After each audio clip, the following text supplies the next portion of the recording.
Hello students, last lecture के अंदर हम लोग मैकेनिकल प्रॉपर्टीज़ पढ़ रहे थे सॉलिड्स की।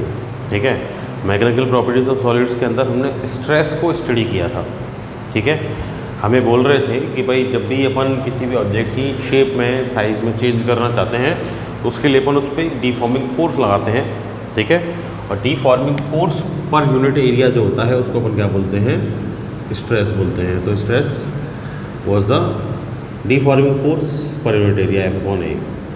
ठीक है, ये अपन ने लास्ट लेक्चर के अंदर पढ़ा था। 3 टाइप के स्ट्रेस अपन ने पढ़ा था। लेंथ के अंदर लॉन्गिट्यूडनल स्ट्रेस, वॉल्यूम के अंदर वॉल्यूमेट्रिक स्ट्रेस, और अगर टेंजेंशियल फोर्स लगाते हैं तो टेंजेंशियल स्ट्रेस। ठीक है, लेंथ के अंदर लॉन्गिट्यूडनल स्ट्रेस, वॉल्यूम के अंदर चेंज किया है तो वॉल्यूमेट्रिक स्ट्रेस, और अगर टेंजेंशियल फोर्स लगाया है तो टेंजेंशियल स्ट्रेस। ठीक है, ये अपन लास्ट लेक्चर के अंदर पढ़ चुके थे। अब जब भी अपन ये स्ट्रेस अप्लाई करते हैं तो स्ट्रेस अप्लाई करने से क्या होता है, जो ऑब्जेक्ट है अपना उसके कॉन्फ़िगरेशन में चेंज आता है। वही अपन इस चैप्टर के अंदर पढ़ रहे हैं, कॉन्फ़िगरेशन का चेंज।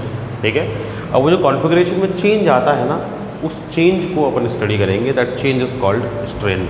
तो अपना जो नेक्स्ट टॉपिक है दैट इज स्ट्रेन। तो स्ट्रेन क्या है कि अपने पास कोई ऑब्जेक्ट है, उस ऑब्जेक्ट के अंदर अपन ने डीफॉर्मिंग फोर्स अप्लाई किया। डीफॉर्मिंग फोर्स अप्लाई करने से क्या हुआ कि कॉन्फ़िगरेशन चेंज हुआ। तो जो चेंज इन कॉन्फ़िगरेशन है, द चेंज इन कॉन्फ़िगरेशन,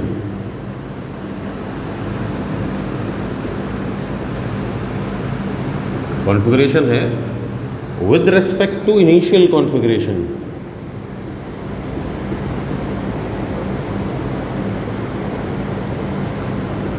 उसको हम बोलते हैं क्या? स्ट्रेन। ठीक है, so strain is actually the comparison of what? The comparison of change in configuration with the initial configuration. ठीक है, अपन ने फोर्स लगा दिया, स्ट्रेस लगा दिया, स्ट्रेस अप्लाई करने से चेंज आया। उस चेंज को अपन ये फाइंड कर रहे हैं कि भाई वो इनिशियल कॉन्फ़िगरेशन के कंपैरिजन में अपना चेंज कितना है। That is called strain.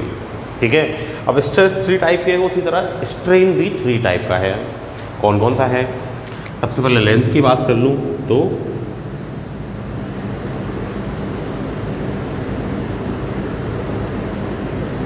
Longitudinal strain होगा। ठीक है, लॉन्गिट्यूडनल की बात करूँ तो लॉन्गिट्यूडनल स्ट्रेन मींस, लेंथ की बात कर रहा हूँ मैं ना, तो मैंने स्ट्रेस कौन सा अप्लाई किया? लॉन्गिट्यूडनल स्ट्रेस अप्लाई किया। ठीक है, अब लॉन्गिट्यूडनल स्ट्रेस अप्लाई करने से चेंज किसके अंदर आता है? लेंथ के अंदर चेंज आता है। लेट अपने पास एक रॉड थी, ये फिक्स सपोर्ट हो गई, रॉड है। इस रॉड का जो लेंथ है वो है अपने पास L। ठीक है, इससे अपन ने लेट टेंसाइल स्ट्रेस अप्लाई कर दिया, उससे अपनी लेंथ इंक्रीज होती है टेंसाइल से, अपन ने पढ़ा लास्ट लेक्चर के अंदर। तो क्या हुआ? लेट इसकी जो लेंथ है वो ये इंक्रीज हो गई। अब लेंथ इसकी इंक्रीज हो गई, लेंथ के अंदर जो चेंज आया वो आया लेट डेल्टा L। ठीक है, और एक्चुअल लेंथ थी लेट L। तो ये जो चेंज इन लेंथ है कितना? Delta L with respect to initial length L। इसी को अपन क्या बोलते हैं? इसी को अपन बोलते हैं लॉन्गिट्यूडनल स्ट्रेन। ठीक है, तो longitudinal strain is the ratio और comparison of change in length to the initial length. ठीक है भाई, ऐसे ही जो सेकेंड अपना स्ट्रेन है that is volumetric strain.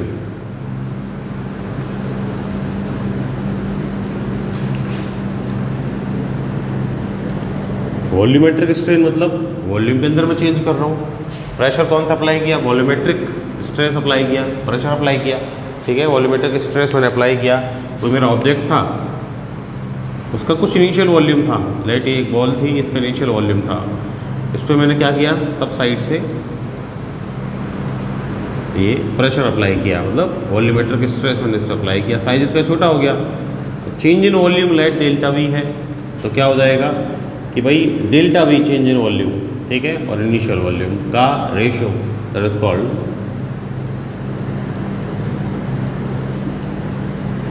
Volumetric stress. तो volumetric stress is the change in volume to the initial volume. Change जो होगा, वॉल्यूम क्या हुआ, रिड्यूस हुआ है, ठीक है, तो इसमें अपन माइनस साइन भी यूज़ कर लेते हैं, ठीक है। तो चेंज इन वॉल्यूम नेगेटिव है, रिड्यूस हो रहा है, तो minus delta V upon V. Comparison of change in volume with the initial volume is called volumetric strain, ठीक है। थर्ड टाइप का अपना जो स्ट्रेन है दैट इज शियर स्ट्रेन या टेंजेंशियल स्ट्रेन, है ना। इस पर अपन ये टेंजेंशियल स्ट्रेस या शियरिंग स्ट्रेस ही बोल रहे थे ना अपन, इसको दोनों बोला था अपन ने उसको। तो शियरिंग स्ट्रेस या टेंजेंशियल स्ट्रेस जब अपन लगाते हैं तो उससे क्या होता है, अपन ने देखा था कि वॉल्यूमेट्रिक स्ट्रेस में ओनली क्या चेंज होता है, क्या चेंज होता है, साइज या वॉल्यूम चेंज होता है, ठीक है।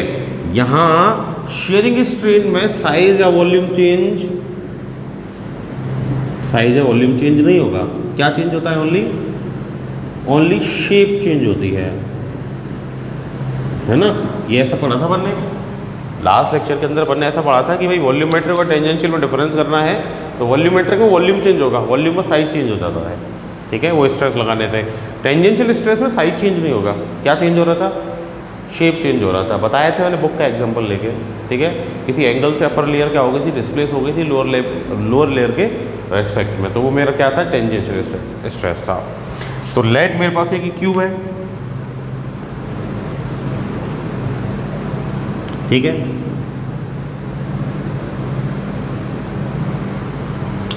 अब मान लो मैंने इस पर कोई टेंजेंशियल फोर्स अप्लाई कर दिया, टेंजेंशियल फोर्स अप्लाई करने से और ये जो लेयर्स है, ऊपर वाली जो लेयर है वो क्या हो गई, ये डिस्प्लेस हो गई, ठीक है।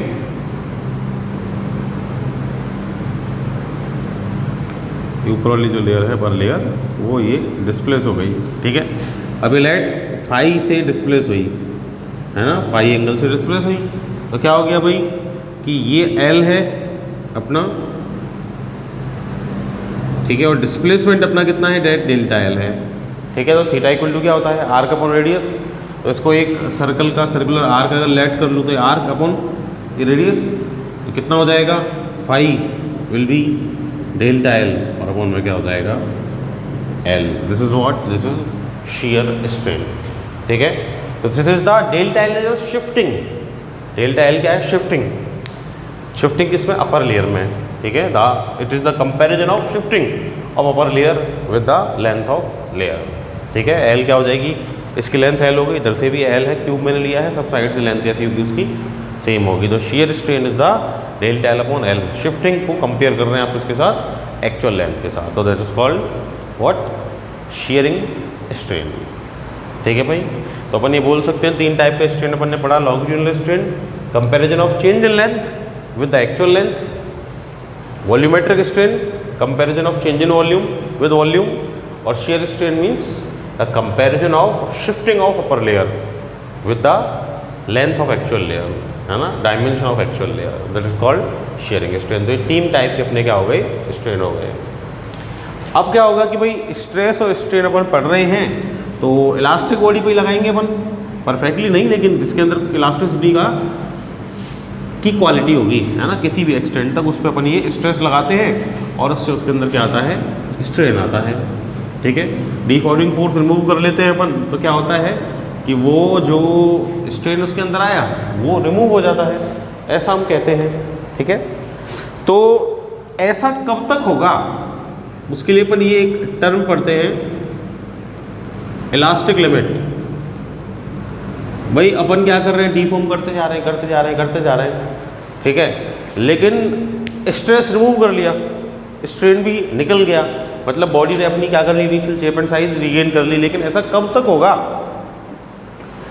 अपन स्ट्रेस अप्लाई करें, स्ट्रेस को रिमूव कर लें, वापस बॉडी रीगेन कर ली अपनी इनिशियल शेप, ये एक फिक्स लिमिट के अंदर ही हो सकता है, ठीक है। हुक साइंटिस्ट का नाम है रॉबर्ट हुक, उसने एक एक्सपेरिमेंट किया था, उस एक्सपेरिमेंट में उसने मिल्ड स्टील का वायर लिया था, उसके साथ कुछ वेट उसने सस्पेंड किया था, ठीक है। वहाँ उसने ये एक्सपेरिमेंट करके बताया था कि भाई एक स्पेसिफिक लिमिट के अंदर ही आप ऐसा कर सकते हो कि बॉडी पे आप स्ट्रेस अप्लाई करते जाओ, उसके अंदर स्ट्रेन डेवलप होता जाएगा, स्ट्रेस आप रिमूव कर लोगे, वापस से बॉडी अपनी initial shape and size regain कर लेगी। तो जिस लिमिट तक ऐसा होता है, मतलब वो लिमिट जिस तक क्या होता है कि बॉडी अपने इनिशियल शेप एंड साइज को, कॉन्फ़िगरेशन को क्या कर ले, रीगेन कर ले, उस लिमिट को अपन क्या बोलते हैं, इलास्टिक। मतलब बॉडी वहाँ तक ही इलास्टिक रहेगी, वहाँ तक ही अपनी क्या कर सकती है, इनिशियल शेप एंड साइज को रीगेन कर सकती है। तो लिमिट, ये क्या है, लिमिट है within which a body can regain its initial configuration. ठीक है। अब उस स्पेसिफिक लिमिट से अगर अपन ने ज़्यादा स्ट्रेस अप्लाई कर दिया तो फिर क्या होगा, इलास्टिसिटी की प्रॉपर्टी नहीं रहेगी और एक परमानेंट डिफॉर्मेशन आ जाएगा। मतलब जो डिफॉर्मेशन उसके अंदर जनरेट हुआ ना, जो डिफेक्ट उसके अंदर जनरेट हुआ, वो कैसा हो जाएगा, वो परमानेंट हो जाएगा। ठीक है। वो कहाँ होता है, जब इलास्टिक लिमिट क्या हो जाती है, आपकी ब्रेक हो जाती है। तो ये लिमिट किसकी है, ये लिमिट है डीफॉर्मिंग फोर्स की। लिमिट ऐसे बोल सकते हो, लिमिट ऑफ डीफॉर्मिंग फोर्स। ठीक है। This is the limit of deforming force within which a body can regain its initial configuration. ठीक है। Beyond this limit, beyond this limit body is permanently deformed. ठीक है। अभी जो elastic limit है ना, इसी इलास्टिक लिमिट के अंदर हुक ने अपना लॉ दिया which is called Hooke's law. क्या है हुक लॉ? हुक्स लॉ जो है वो स्ट्रेस और स्ट्रेन का रिलेशन बताता है। आपने स्ट्रेस अप्लाई किया, ठीक है, और उससे क्या हुआ कि भाई स्ट्रेन जब डेवलप हुआ, ठीक है, तो हुक ये कहता है कि जो स्ट्रेस है, स्ट्रेस अप्लाइड है, लेट उसको सिग्मा से डिनोट कर लेता हूँ मैं, that is always directly proportional to strain. उसको मैंने एप्सिलॉन से डिनोट कर दिया। सो स्ट्रेस इज, डायरेक्ट लिख देता हूँ, stress is directly proportional to strain. होगा ऐसा लेकिन within the proportional limits, मतलब within the elastic limits. ठीक है। Within the elastic limits stress will be directly proportional to strain. यहाँ से एक प्रोपोर्शनलिटी कांस्टेंट आता है अपने पास, प्रोपोर्शनलिटी कांस्टेंट, इसको बोलते हैं अपन मॉड्यूलस ऑफ इलास्टिसिटी। ई से डिनोट कर देता हूँ अभी उसको, तो it is E into strain. तो E is what, stress upon strain, जहाँ E is what, E is the modulus of elasticity. ठीक है भाई। तो हुक के अकॉर्डिंग जो स्ट्रेस और स्ट्रेन का रेशियो है ना, वो हमेशा क्या रहेगा, कांस्टेंट रहेगा। उस कांस्टेंट को अपन क्या बोलेंगे, मॉड्यूलस ऑफ इलास्टिसिटी बोलेंगे। अब स्ट्रेस भी 3 टाइप का था, स्ट्रेन भी 3 टाइप का था, तो मॉड्यूलस ऑफ इलास्टिसिटी भी 3 टाइप का ही होता है ना। टेंजेंशियल के लिए डिफरेंट, वॉल्यूमेट्रिक के लिए डिफरेंट और लॉन्गिट्यूडनल के लिए डिफरेंट। ठीक है। तो हुक्स लॉ अपन पढ़ रहे हैं, तो हुक्स लॉ के बारे में क्या लिखेंगे, within the elastic limits, within the elastic limits stress is directly proportional to stress, sorry strain. ठीक है भाई। अब अगर मैं type of modulus of elasticity की बात करूँ, 3 टाइप का होता है। ठीक है। कौन कौन सा है, देखो,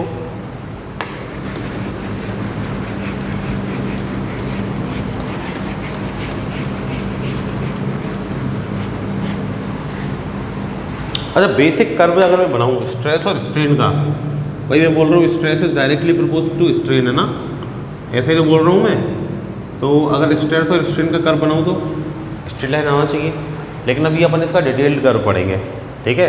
ये विद इन इलास्टिक लिमिट है, भाई विद इन इलास्टिक लिमिट की तो डायरेक्टली प्रोपोर्शनल है, इलास्टिक लिमिट के बाद भी तो कुछ बिहेवियर होगा, तो ओवरऑल बिहेवियर अभी आगे अपन आगे अपन स्ट्रेस स्ट्रेन कर्व पढ़ेंगे, उसके अंदर देखेंगे क्या होता है। ठीक है, बेसिक अगर ओनली हुक्स लॉ के लिए बनाऊँ तो stress is directly proportional to strain, तो हमेशा क्या आएगी, मेरे को स्ट्रेट लाइन मिलेगी।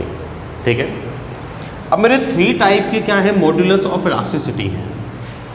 फर्स्ट मॉड्यूलस ऑफ इलास्टिसिटी की मैं अगर बात करूँ, which is called young modulus. Young modulus क्या है? यंग मॉड्यूलस लेंथ के बारे में बात करता है। लेंथ के बारे में अपन ने 2 टाइप, भाई लेंथ का स्ट्रेस और लेंथ का स्ट्रेन अपन ने पढ़ा था। यंग मॉड्यूलस वाई से डिनोट करते हैं अपन। तो यंग मॉड्यूलस की अगर मैं बात करूँ ना, रेशियो, भाई स्ट्रेस और स्ट्रेन का रेशियो है मॉड्यूलस ऑफ इलास्टिसिटी। तो स्ट्रेस कौन सा आएगा? Longitudinal stress. उसके रेस्पेक्ट में strain longitudinal strain. That means the ratio of longitudinal stress to the longitudinal strain is called what? Young modulus. ठीक है, longitudinal stress क्या होगा? मान लो कोई ये रॉड है, ठीक है,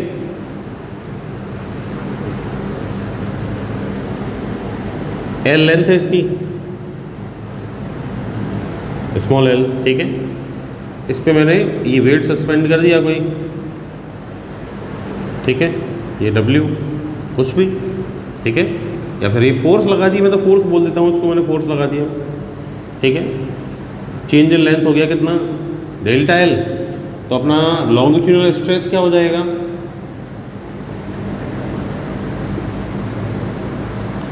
लॉन्गिट्यूडनल स्ट्रेस हो जाएगा क्या? F फोर्स अपॉन एरिया, और लॉन्गिट्यूडनल स्ट्रेन क्या हो जाएगा?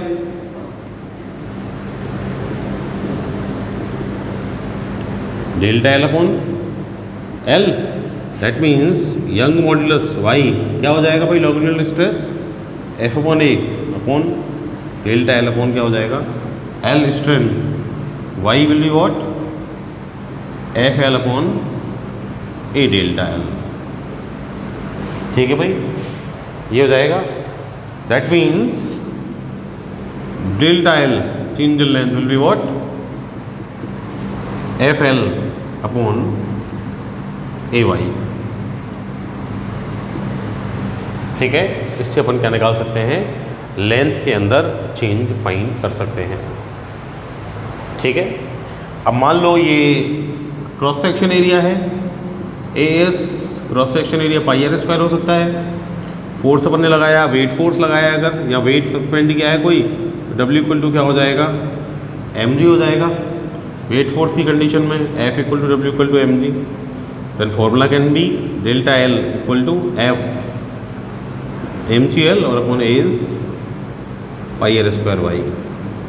ठीक है, वो तो अपनी जैसी सिचुएशन होगी क्वेश्चन में, उसके अकॉर्डिंग अपन इसको चेंज कर सकते हैं। ठीक है, अब देखो यहाँ जो फोर्स अप्लाइड है ना, वो किसके डायरेक्टली प्रोपोर्शनल है? देखो यहाँ से फोर्स अप्लाइड निकालो, डेल्टा L की डायरेक्टली प्रोपोर्शनल है। ठीक है, तो जितना फोर्स लगाएंगे चेंज इन लेंथ भी क्या होगा? उतना ज़्यादा होगा। ठीक है, और इन्वर्सली पर जितना ज़्यादा फोर्स लगाएंगे क्रॉस सेक्शन एरिया उतना कम होगा, है ना, वायर पतला होता जाएगा अपना। सेकंड मॉड्यूलस की बात करूं, सेकंड जो मॉड्यूलस है अपना, that is modulus of rigidity.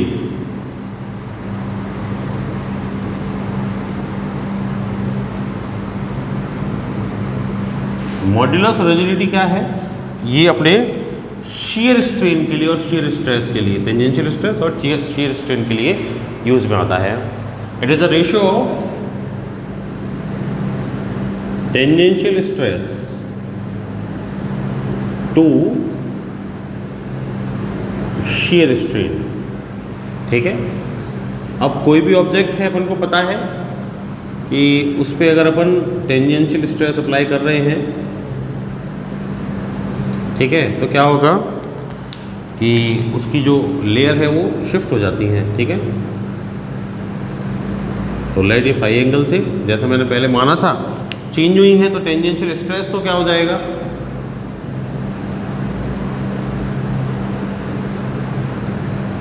तो फोर्स अपॉन एरिया सेम होगा।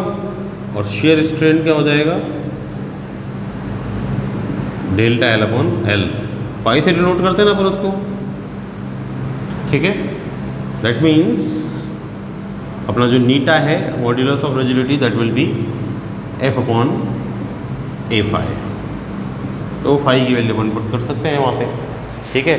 और वो पता हो अपन को मॉड्यूलस ऑफ रिजिडिटी, तो फाई भी फाइंड कर सकते हैं अपन कि भाई कितनी शिफ्टिंग हमारी जो लेयर है उसके अंदर होगी, ठीक है। अब जो हमारा थर्ड टाइप का मॉड्यूलस है, modulus of elasticity, that is the bulk modulus. तो बल्क मॉड्यूलस जो है वो क्या है, रेशियो है किस किस का, वॉल्यूमेट्रिक स्ट्रेस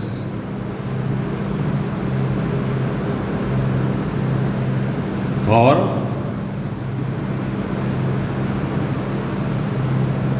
वॉल्यूमेट्रिक स्ट्रेन का, ठीक है। तो कोई अपना ऑब्जेक्ट है जिसका इनिशियल वॉल्यूम V था, उस पे अपन ने सब साइड से ये स्ट्रेस, ये प्रेशर P लगाया, लेट प्रेशर P अप्लाई किया, चेंज इन वॉल्यूम कितना हो गया, डेल्टा V रिड्यूस हुआ है, माइनस डेल्टा V हो जाएगा। तो volumetric stress will be equal to the pressure applied P, ठीक है। एंड वॉल्यूमेट्रिक स्ट्रेन इज क्या हो जाएगा, माइनस का डेल्टा V अपॉन V, ठीक है। तो अपना V बल्क मॉड्यूलस क्या हो जाएगा, volumetric stress P upon delta V upon V, ठीक है। तो माइनस का PV अपॉन क्या हो जाएगा, delta V। This is what, bulk modulus, ठीक है।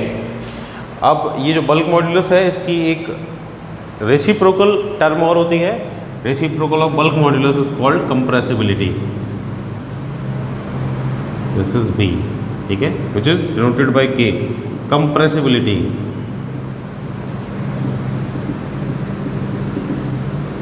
It is the what, reciprocal of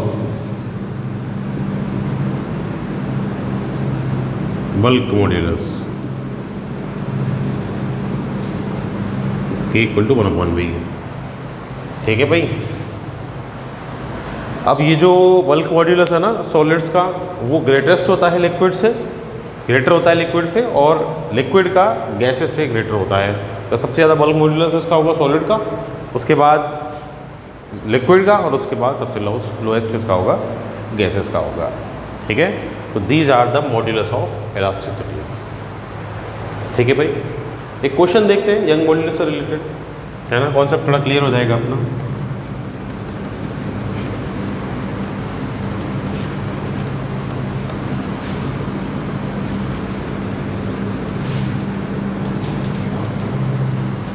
देखो एक क्वेश्चन है मेरा, क्या बोल रहा है,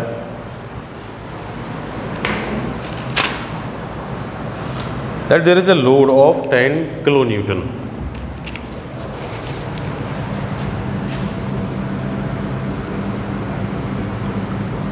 a load of 10 kilonewton is supported from a pulley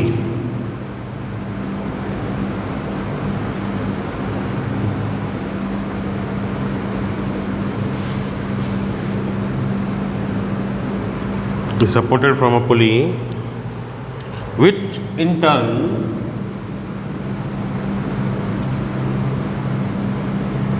is supported by a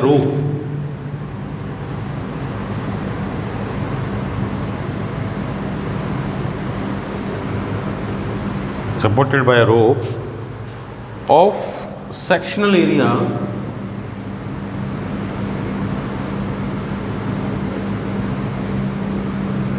one into 10 power 3 mm square, and modulus of elasticity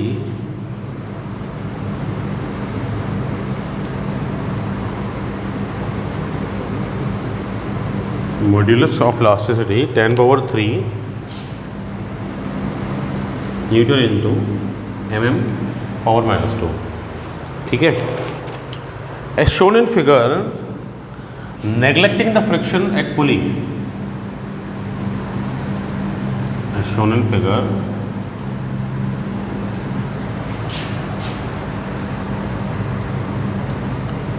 neglecting the friction at pulley, क्या find करवा रहा है? Determine the deflection of the load, determine the deflection of load, deflection of load. ठीक है, देखो diagram देख लेते हैं क्या बोल रहा है।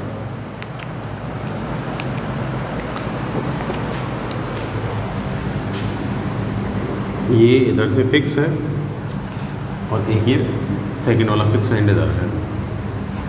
ठीक है,